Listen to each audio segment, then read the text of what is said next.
This video is sponsored by Raid Shadow Legends. A little bit more about that when we get into the video. Trust has always been a key component in the Fire Emblem series. Usually. What happened to Dorcas? I put poison in his mutton.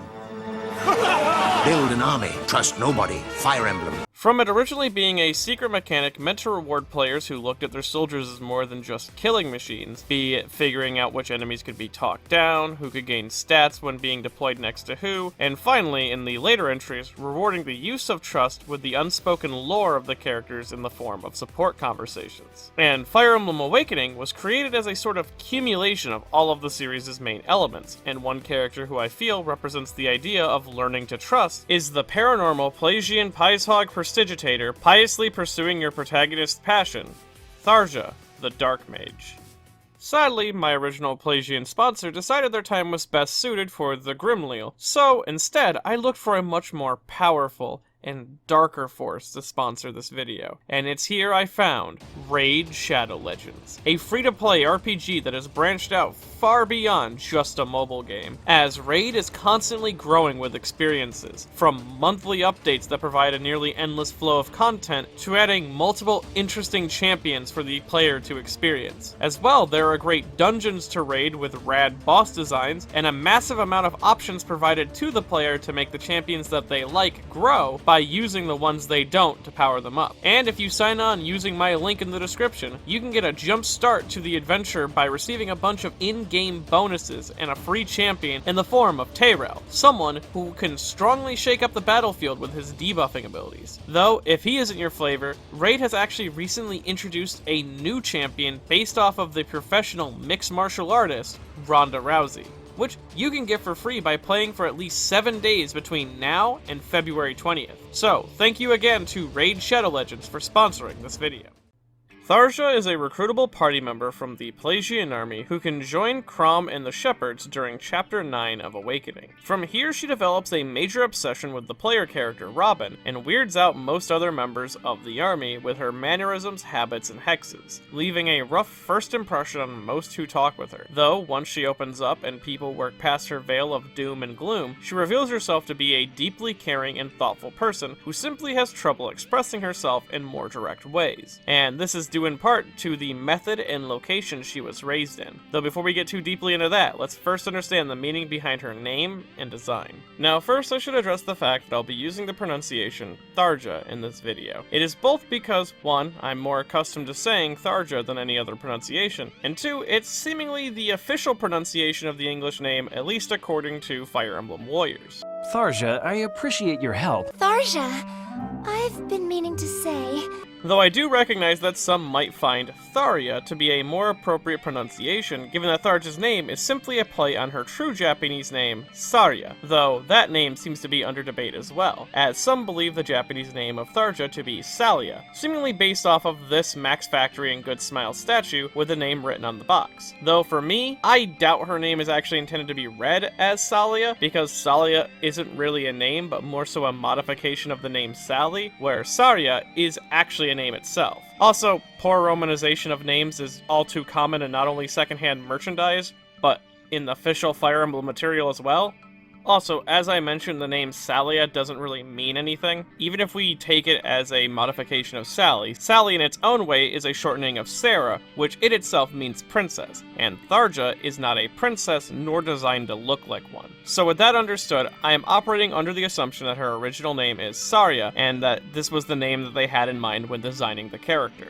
Now, the name Sarya means a pious woman or a woman who is devoted to either faith or another, which makes a lot of sense, as one of Tharja's key traits as a character is her obsession with Robin, as well her utter devotion to the Pelagian dark arts. She is a pious dark mage through and through, so much so that her design reflects her Pelagian origins as well, as Tharja is traditionally depicted wearing a full nylon bodysuit, gold jewelry, and a massive cape marked with Pelagian symbols. And this outfit is the standard one for dark mage attire in Awakening, and while clearly made with sex appeal in mind also was chosen based on Plasia's environment as a country, as it is a hot and sprawling desert nation. Thus, it makes sense to have more breathable material be selected for the mage's general design. And this same outfit would go on to be later applied to legacy dark mages like Micaiah, as well as anyone who class changes into dark mage, even having a male variant. And this outfit was seemingly made without Tharja in mind to begin with, as during the design period of Awakening, a lot of the general classes seem to have been designed before the major characters who would fill their roles. This seems to be true for a good majority of characters, including Tharja, who originally seems to be depicted as looking much different than her finalized design, as in her initial look, she actually reminds me a good bit of Shadow of Valentia Sonia's character, which might explain why Heroes gave these two a dual unit, but also Mitsuru from Persona 3. As well, we see another design from seemingly later into development, where she is wearing an ornate horn-like headdress, and appears to be in an outfit that matches closer to her finalized one. Cool detail, it seems like this design was repurposed into a Cypher trading card for Tharja later on, though eventually they settled on the Dark Mage design for her that we have now. Though, Tharja doesn't have to be a Dark Mage the entire playthrough. She can also class change down the Archer or Knight branch in the base game, as well as Bride if you bought the DLC. Build-wise, Tharja seems designed with the intention of keeping her a mage unit and using her level 5 sorcerer's skill Vengeance to its fullest, as her growth rates mostly center around giving her HP, magic, and speed, as well her class options are of course Dark Mage and its branches, as well as Knight, General, and Great Knight. These classes are there to help power up Tharja's defenses, as well as giving her access to powerful skills like Luna and Pavice. This makes it so Tharja can either deal or tank damage in the middle of battles, while her high skill stat ensures that she'll proc Vengeance more often than not. As well, if you're a masochist, and have her trained through Archer and Sniper, you can get her the skill Hit Rate plus 20, which increases the accuracy of her Dark Tomes, making her a truly deadly unit on the battlefield. And these class options, while being visually funny sometimes, also capture Tharja's own personality rather nicely, and their playstyle matches up very well with her character, as her three branches symbolize her past, present, and future. And since Awakening story is all about people coming from the future, let's begin with that. And we find this by looking at the Archer class, which primarily focuses on keeping the unit away from others while still supporting their allies by attacking from a distance. This matches up not only with Tharja's own distant personality, where she would actively avoid close interactions with people, even the ones that she's close to, but also ties directly into her daughter Noir, a physical manifestation of her future, and how she will always be an Archer. As well, her relation with Noir fits the role rather well, but we'll discuss that later into the video. Then we go into her present, with the Knight and its branches, as Tharja gains and loses a lot. As she acquires some newfound defenses, she also gains a weakness never found in her life before, a vulnerability to magic. This of course relates to the fact that in joining the Shepherds and meeting so many new people, she has to step out of her comfort zone and open herself up to weaknesses that she has never had to do before. And this is seen through a majority of her support conversations, where she openly acts cold to people and is somewhat intimidating, though these supports slowly develop and bloom into friendships that become powerful bonds that makes her more effective in the long run, both mechanically and personality-wise. Then of course we reach her pass, that being her starting class of Dark Mage, which ties into her history long before the events of the game, as on April 2nd, Tharja was born to a family of Plasian Dark Mages. Her birth date was actually likely chosen on purpose because April is the 4th month out of the year, and the number 4 in Japanese culture has connotations with death, and this extends to numbers that have 4 in it as well, like 42, which is seen as an unlucky or cursed number, since it can be read as shinai, or to die in Japanese. So a birthday with this type of name is all too fitting of the curse-obsessed mage. Now, the way Tharja described her family life, she was essentially raised in curses, being taught almost out of the womb the nature of dark magic and hexes, even having her own umbilical cord severed by a curse. As well, her parents were seemingly strict yet somewhat absent in her life, likely instilling the practices and expectations for all dark mages before leaving her to fend for herself. As while she seems to care and love them, she also doesn't hesitate to claim that they are dead. Her idea of always looking out for herself above all else, or essentially becoming a fully self-sustaining person, was the norm. This is why she behaves the way she does at camp, almost always dismissing people who approach her and only ever reaching out to others when she needs something in return. She is a very focused individual, and this often comes off as rude or dismissive to those who don't understand her. As well, this mindset might also stem from the culture she grew up around, as Plesia is a nation shaped by its theocratic regime called the Grimlil, a death cult which, while most of the population isn't entirely devout in the worship of Grima, the country still has to pay lip service to the cult. Thus, a lot of their practices and traditions would darken over time. As well, outside thinking is seemingly punished throughout Plesia, judging by Tharja's assumption that small pranks are punishable by severe torture. This culture likely created a specific expectation for dark mages that Tharja follows. As she explains to Henry, Plesian dark mages are supposed to be harbingers of pestilence, famine, and doom. Though, when forcibly conscripted into battling against Ulyss as one of these harbingers, Tharja actively rebelled against not only her king, but her entire country as well, joining Crom's shepherds to save her own life, being almost confused by Crom's willingness to trust her at her word. But his honesty wins her loyalty in the end, as while she didn't view Plesia as evil, she did view Mad King Gangrel's careless use of her countrymen's lives to further his own gain as a cause she didn't deem dying for. Though, this opinion might appear hypocritical to some, as Tharja is notorious for hexing her own allies with sometimes life-threatening curses, with the motivation of simply seeing what would happen if she did.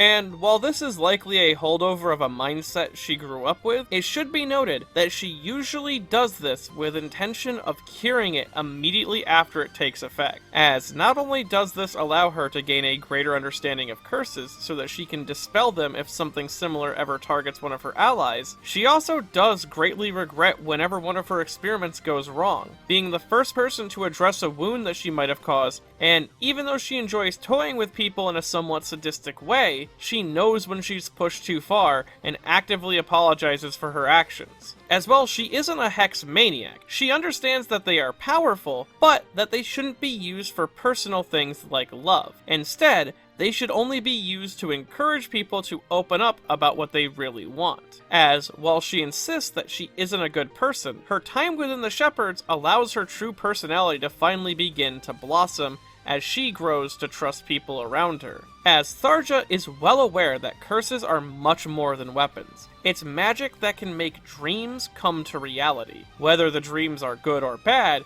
really depends on the target of the curse. Thus, when she assists her allies using hexes, it must be something that she truly wants, especially given how fickle curse magic can be sometimes with things as simple as names. We even see that in her warrior's support with Robin, Tharja is constantly casting hexes on the whole army to ensure their safety in the oncoming battles. As well, you may be surprised to find out that Tharja, someone who dabbles with death constantly, takes it rather harshly, constantly blaming herself for the death of her own allies, believing that she's the one at fault because she could have done more, even though she's already working herself to the bone. As well, Tharja seems willing to lend a hand to help people overcome their own personal demons if they approach her on the matter, like in the case of Lan Ku, where Tharja not only spends a considerable amount of time delving into the history of Lan Ku, but also formulating a ritual that could cure him of his gynophobia, or in the case of Gregor, who she ends up channeling the spirit of his dead brother through her own body, so that the two of them could finally say goodbye and set both their spirits at ease. Though, this does bring up a noticeable soft spot for Tharja. She always seems to pull punches on matters involving family,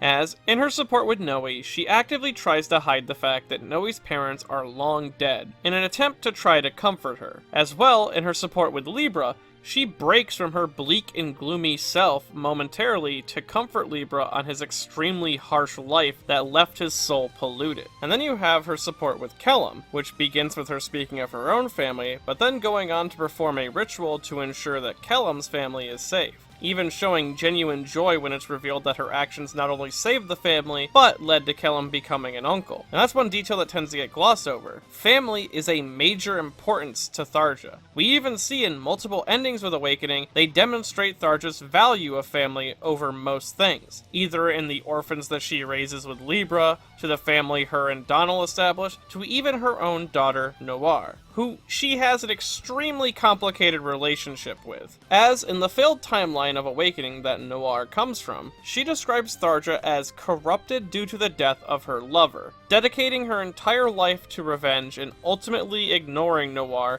when she wasn't being used as a lab rat for hexes. This is a Tharja who has completely lost herself to dark magic and become no better than the parents who raised her. Though, fate is never something set in stone, and in meeting Noir, Tharja is able to change herself to avoid such an outcome. As while Tharja and Noir's support begins like most others, Tharja actively being cold towards her daughter and interrogating her as to why she is mimicking her movements on the battlefield, when Noir reveals that she had made a habit of learning her mother's movements because she wanted to help her with hexes, Tharja accepts her strange behavior and decides to take Noir in as her dark magic pupil. Though, their time together proves confusing to the current timeline Tharja, as while Noir may have the form down, she has absolutely no magic capabilities outside of combat casting.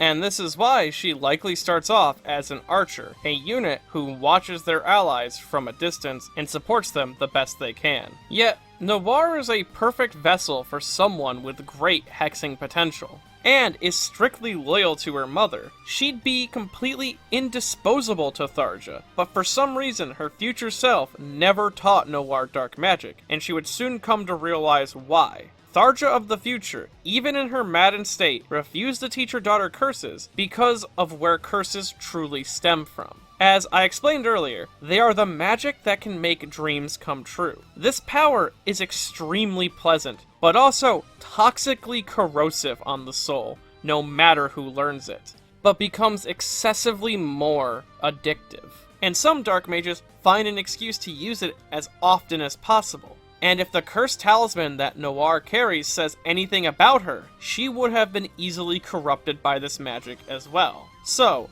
out of love for her daughter, and not wanting to doom her to the same fate her parents did, she refused to teach Noir anything about cursed magic. It can also be assumed her future self was even willing to use hexes on her daughter as a guinea pig in order to create a negative correlation between the craft and herself, doing as Tharja does best in trying to drive her out of her life by becoming a villain who she could hate, a trend seen early on in multiple of her supports, as deep down, she loved her daughter, but had trouble expressing it, and in the newer timeline, seeing that even through the hellish torment she put her through, that Noir still loved her as her mother, Tharja finally was able to say it directly to her daughter, in a somewhat bittersweet moment between the two, which could be entirely ruined if you do the father support with Noir, which isn't written very well, even outside of Tharja's characterization. I mean, Virion is literally immune to curses, and it's one of the cruxes of him and Tharja's relationship, so I don't even know how this made it through the writing phase. So, I'm just gonna pretend that it doesn't exist for the most part. All the important details will be picked from it, everything else will be ignored. It's the perfect timeline. Now, I've discussed a lot about Tharja throughout this video, without getting into one of the most important and interesting elements of her character. That's right, the fact that she has the nicest body in the army. But actually, as Tharja's physical appearance is something that is made mention of multiple times throughout the game and its DLC. As well, based on both a bit of censorship drama and future games referencing the character, it has become one of her most flanderized aspects, as within the perspective of Awakening, the topic of her body is actually handled in an interesting way. Now, full context, I do believe that her design was made with seduction in mind. I mean, they gave her a nylon bodysuit and a low, raspy voice. It's pretty clear what intelligent systems wanted you to get out of Tharja. But she herself doesn't play into any of the sexy character tropes in her writing. As while she does basically admit to using dark magic to get the body she has, as well as the fact that she doesn't do any special training or routines to keep her figure, her main portrait and posture does not display her body in any sensual way. Instead, it puts her main interests and personality forward. And this was true all the way back in her conceptual phase. As well, some of her dialogue suggests that she often covers herself up with her dark mage cape, kinda like a Dracula. Which, to me, makes a lot of sense, as one thing a lot of media outside of Awakening seems to forget about Tharja is that she is extremely antisocial, so much so that it becomes a detriment in a lot of her conversations. From, as I mentioned earlier, her just jumping to taking on the role of a villain in a conversation in order to end it, she also actively avoids eye contact with people, even in very intimate situations such as getting confessed to, as these actions make her uncomfortable. Getting too close to Tharja tends to stress her out, and this applies especially to her body, as she is made physically uncomfortable by comments made about her body from the rest of the cast, from Noe mentioning her breasts, to Cordelia and Olivia envying her figure. In the case of Cordelia, she actively has to hex herself in order to ignore the embarrassment that she feels after Cordelia brings it up. And of course, the infamous curtain scene, which, ironically, according to Kohei Maeda, the censorship of this scene had the opposite effect and made the scene appear more provocative than less. Though, luckily, in other media, Tharja's opinion on her outfit doesn't seem to change, always ignoring the provocative design of the Plesian Dark Mage and pointing out to others how it is a cultural outfit of her profession and people, like in her support with Olivia and Warriors regarding their outfits, as well as her conversations regarding the Plesian festival wear in Heroes, for the most part. Now, why Tharja chooses to take on this appearance is never directly stated, though judging by all the implications around her figure and how she acquired it, it's clear that this is the body she herself dreamt of, and has nothing to do with any outside influence. She really do be out here, girl bossing. But the reason I make a point to highlight her design like this is more so to point out that while she was originally made with a seductive appeal in mind, the way her character and design is actually handled in Awakening is a lot better than some future entries or merchandise might make it seem. Though, it is partly clear that Tharja was a character that the developers of Awakening wanted to feel unique, as outside of her being someone who's much more gloomy than the rest of the cast, which instantly makes her stick out, she is given a number of unique special event tiles and barrack quotes when paired with Robin. Even her confession scene with Robin is unique, as it changes the standard pink bubble background for a tealish green one, and at least according to color theory, green tends to symbolize growth and new beginnings, where pink symbolizes innocence, purity, and romance. Tharja's confession here is different because in falling in love with Robin, she has grown as a person past the one she once was, which is partly referenced in her and Olivia's beach conversation, where she'd rather die than be caught in pink. Though, some people believe the green here in the confession CG is in reference to the term green with envy, but to me, that interpretation doesn't make any sense in really any way. Though, now that I've mentioned Robin, I should discuss Tharja's behavior towards them, as no matter what gender you select for Robin, Tharja will always be obsessed with them. Now, the reason she becomes obsessed can stem from two specific places. Firstly, according to the Japanese website for Fire Emblem, which gives small bits of lore for characters during Awakening's lifespan depending on the chapters, Robin's visage would appear often in Tharja's dreams and engage in romantic acts with her, which, seemingly thanks to her love-starved life before joining the Shepherds, had an incredibly enchanting effect on her. As well, given the nature of hexes, where dreams turn to reality, Tharja wished to be loved in such a way outside of her dreams and pursued Robin with her stalker-like behaviors. Though, one major influence on why Robin in specific might appear in her dreams instead of others has less to do with them being one of two protagonists of Awakening, and more to do with them literally being the vessel for her nation's god, as their magic aura would likely resemble Grima's, with them even commenting that locations like Naga's cradle, which has a blessing and rejuvenating effect on most people, doesn't seem to affect Robin. As well, Robin openly wears Plesian clothing, making them much more approachable than other members of the Shepherds. We can even see that Tharja has an easier time talking with Plesians as she talks with Henry pretty openly. Though, much like her physical appearance, this aspect of her personality has also become severely flanderized in future material, as, in Awakening, her infatuation with Robin is clear and is of course written in a slightly tropey way, but funny enough, even though I know why Tharja gets roped in with the yandere trope, I find it kind of funny that the majority of her conversations come off as more tsundere than anything else.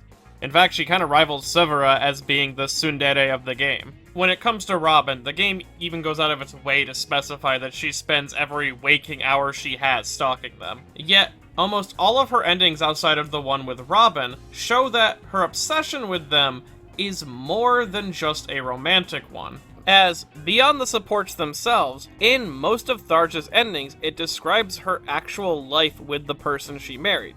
Except for with Kellum, but Kellum's ending is a joke, so we don't ever really factor that one in. And while this behavior of Tharja likely helped lead to her own popularity, with her being ranked as the third most popular female character in Awakening, and most popular non-protagonist parent character, as well in Heroes, where she initially ranked third among all female characters in Fire Emblem in one of the Choose Your Legends poll, her obsession with Robin, much like her looks, quickly became the main focal point of her character in appearances in other media, even being stretched to this seemingly fourth wall breaking infatuation with the players themselves, with the idea being twisted into the Tharja rework in Fire Emblem Fates, that being the diviner Rajat, who may as well have become the physical embodiment of flanderization, as Rajat's character, while not being inherently bad, isn't the same as Tharja, as while she is clearly inspired by Tharja, a lot of her actions are a lot softer, and her intentions being more good-natured. This is not to say that Tharja is entirely evil, or that Rajat is entirely good, but in a majority of cases, Tharja only acts to fulfill a selfish desire of her own, which in due part comes from her own upbringing. Tharja is not a good person. She says it herself, yet sadly, at least as far as I can tell, due to Rajat being a twist on Tharja, and with Fates being made right after Awakening, this essentially poisoned the well on Tharja's future appearances, as more often than not, their personalities get mixed, resulting in Tharja becoming someone uncharacteristically forward with people, even dressing and acting in ways that she explicitly says she has no interest in, as well as her becoming much less focused as a character, and sort of missing the charm that she initially had that made her so popular. And it's the same charm that made her one of my favorite units in Awakening. Outside of her fun and powerful character build, she is someone who is much more complex than she initially leads on, even presenting herself as almost the anti-Awakening character, someone who claims to be unhelpful and even cruel, while in reality, she is honest to a fault, compassionate, and simply wants to find a family to love and be loved by in return. As well, she is a passionate and quick-witted magus who finds the infinite possibility presented by hexes and curses equally fascinating, while also seemingly wishing to be left alone to research them more deeply. And hopefully, I have helped others come to appreciate her like I do, as I consider Tharja to be one of the most interesting aspects of Awakening, and I've been wanting to talk about her for a long time now. And with that all said and done, I hope you enjoyed this video. For a while now, I've been sort of on the fence about wanting to dab into Fire Emblem content, as I've been a fan of the series for a while now. I entered the series around the time of Awakening's release, and I've played a bunch of entries both new and old, with the Telos series being my personal favorite so far, but I thought, why not? It's a new year after all, and if you guys enjoy this type of content, please let me know. I would love to make more of these in the future, especially all the major Plegian characters, as I believe they are all written wonderfully in their own right. But if you want to see more videos like this in the future, I have a Patreon at patreon.com/MediNotTheBadGuy. Every little bit helps keep this channel flowing as smoothly as it does, and if you're searching for a powerful magic tome as Tharja would, I hear one of the strongest tomes around is a copy of Shimonetta, A Boring World with a Constant of Dirty Jokes doesn't exist at buyshimonetta.com. Remember to give Raid Shadow Legends a try by using the link below in the description.